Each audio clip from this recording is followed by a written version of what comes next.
Right then, this is a walk around video, and this is for an absolutely lovely looking car in fantastic condition. Now this is a Honda Civic. It's a 1.6 SE diesel tourer. As you can see here, it's a 66 plate car, finished in white, which looks absolutely beautiful on these facelift model cars. 82,000 miles on the clock. Very well looked after car. Front of it really clean, lights, lenses clear, intact, and no cracks or condensation in them. Bonnet of the car, very good indeed. Hardly a stone chip anywhere on there at all. It is windy, so I hope you can hear me today, but I'll continue nonetheless. Near side, absolutely mirror smooth in the panels, wonderfully clean. Near side front alloy, one takes all of the bashing, and I can't see any marks on there at all.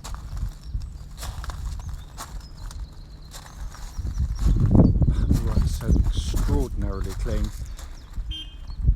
Near side rear alloy, again, absolutely unmarked there. That's where the sun's decided to come out, which is exactly what I didn't want, because it's rubbish for videos, but it's going to pop back in a second. Back of the car, bump corners, entry points, all really good indeed. Offside, driver's side of the car, as with the near side, I mean, it is wonderfully clean and fresh and crisp in the panel work.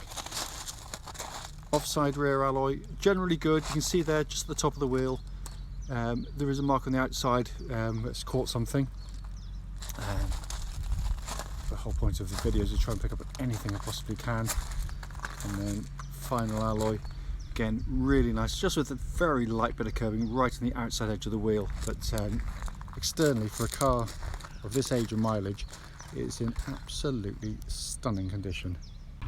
Coming to the back of the car now, massive boot areas on these estate cars, and it is beautifully finished inside the car, and it's been kept absolutely superbly. You can't say the same for most estate cars because they're normally used for their purpose, but this one's been used very gently indeed. Coming to the back of the car, and this is where Civics, like all family cars, suffer basically, because it's where the kids sit, and yet this in the back looks as though it's literally never been sat in. It's absolutely immaculate back here.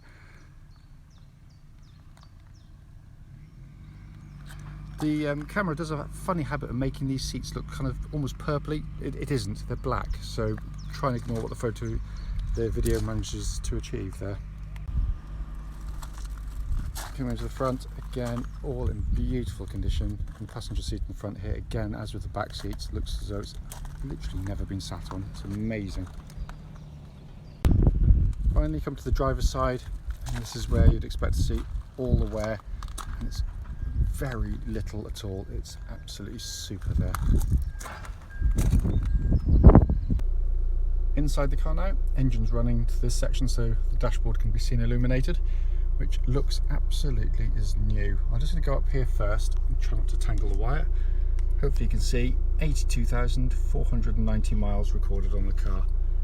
And come back here, sat nav, big screen ones from the better models get this particular version, all working perfectly. If I pop the car into reverse, you get that lovely clear gridded parking camera, and that complements the front and rear parking sensors, by the way, as well. It is, you know, the video doesn't really do justice. It's just kept so well. And then to come back to this wonderful dashboard, I mean, that's the view you get as a driver. It is sensational, it really is. As I say, it's been kept absolutely beautifully in here as well. Finally, just to show you, owner's manual, pack and lock and wheel nut key are both here and present with the car. Right then, this is the road test video, and this is for a Honda Civic 1.6 SE Tourer, or Estate in any other language. This particular car is registered LD66GJY, and mileage at the start of the road test is 82,484 miles. The reason we do these videos is very simple indeed. We just want to make sure that if anyone's looking at any of our cars online in an advert, they actually get to see the advertised car actually in operation, and we feel that's really important. We know to our cost, unfortunately, just how frustrating it can be to go and see a car which can look absolutely fine in photographs and in the description, only to get there and drive it and find out it's got an issue which shows up whilst you're driving the car. So that's why we do it. We'd also do it on these very quiet country roads very close to our premises. These roads actually form part of the road test route any prospective buyer would go on. And again, the obvious reason for that is that hopefully it'd be representative of what you'd feel yourself should you be offered a test drive in the car. So coming to the car itself, I'm massively biased. I love these cars, I'm going to be honest with you, but that's not the point of the video. This is about picking up on any issues, and I'll just go through the normal checks that I do. So starting with the engine, which starts absolutely instantly, of course, and settles to completely smooth, even idle. There are no warning lights on the dashboard at all relating to the engine or any other part of the car. I'll do the temperature gauge later in the video, because I try and do the videos where I can from cold, because I think it's always best, because it may show up any issues that might be hot or cold in the cars running. But the engines are absolutely fantastic diesel engines. Aside from the very lowest gears, first and second maybe, you'd be very hard pressed to say it was a diesel. It's smooth, it's quiet, it's really flexible, pulls really well. You know, just put a foot down there, it really picks up and goes, but without any of that kind of horrible grumbling that you get from lots of diesels. And what is brilliant about these is the economy that you can get is astonishing. I've owned 2 or 3 of these Tourers, even doing relatively short trips. I was getting sort of about 60-ish to the gallon.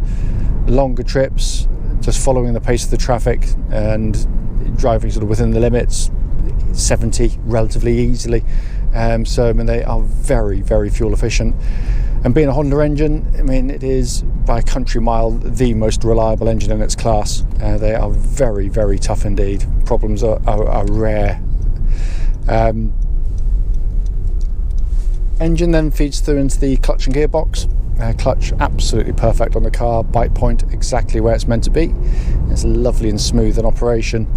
The gearbox is fantastic. It's just typical Honda. They put a lot of effort into making these controls feel as good as they do, because basically the gear lever doesn't go into gearbox down there, the gearbox is up front, and it's basically a cable going from that to that.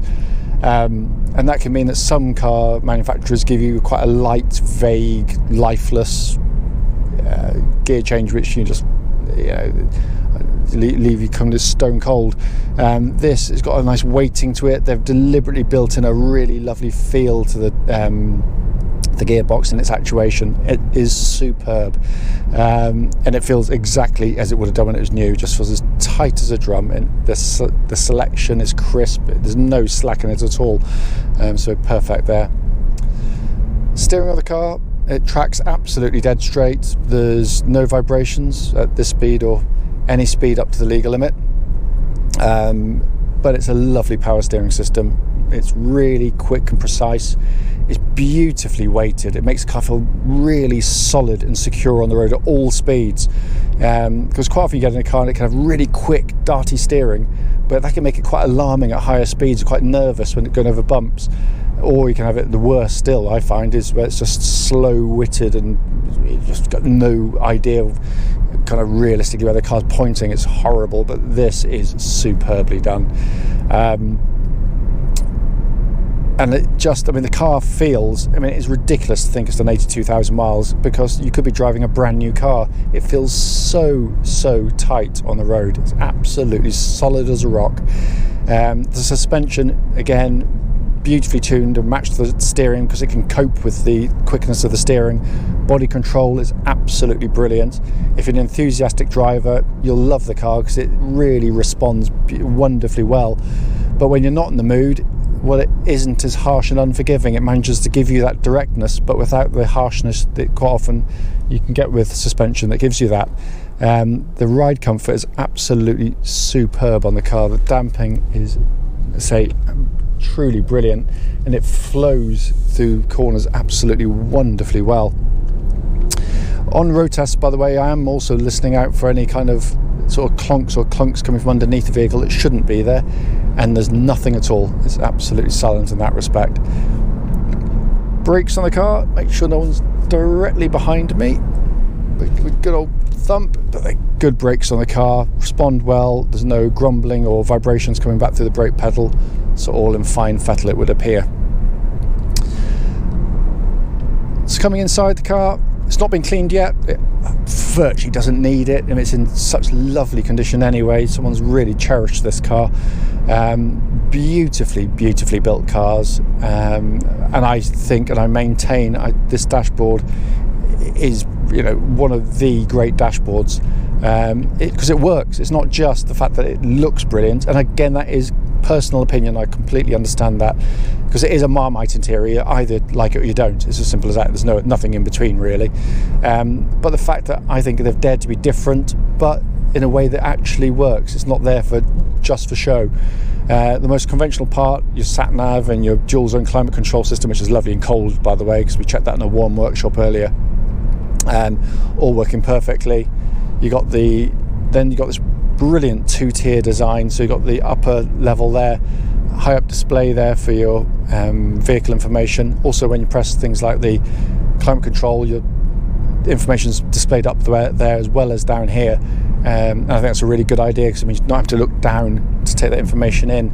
But the best one is the speedo directly in front of me there. I mean, that is just genius in the way it's done. It basically means you can look ahead on the road, but at the corner of your eye clearly see your speed without having to look that fraction further down into the dashboard, which can seem trivial, but just that fraction of a second can cost, unfortunately, as everyone knows. I think it's superb design, and as I say in pretty much every Honda video now, it's getting rather boring for people. I just think Honda have taken a massive backwards step on the 10th generation in terms of placing that digital speedo down into the cluster down here. But anyway, that's another story. Down below that, you've got 3 more conventional dials, big rev counter in the middle, flanked either side by your fuel gauge and your temperature gauge, which is now running at a third, which is exactly where it's meant to be on a Honda car, by the way. Steering wheel feels like new in hand, lovely to hold, thick rimmed, leather bound, just fantastic. It really is. I just love this dashboard, and at night when it's illuminated, it really is a work of art, I have to say. But it works ergonomically and in terms of function. Beautiful quality controls, absolutely superbly done. As I said at the start of the video, the point of them is just to show the car in operation.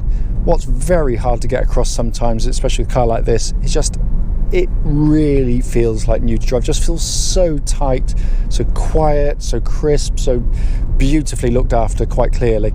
And it's going to make a fabulous car for someone at this price range for this new style or facelift model, Civic rather. Any questions, as always, don't hesitate, do give us a call.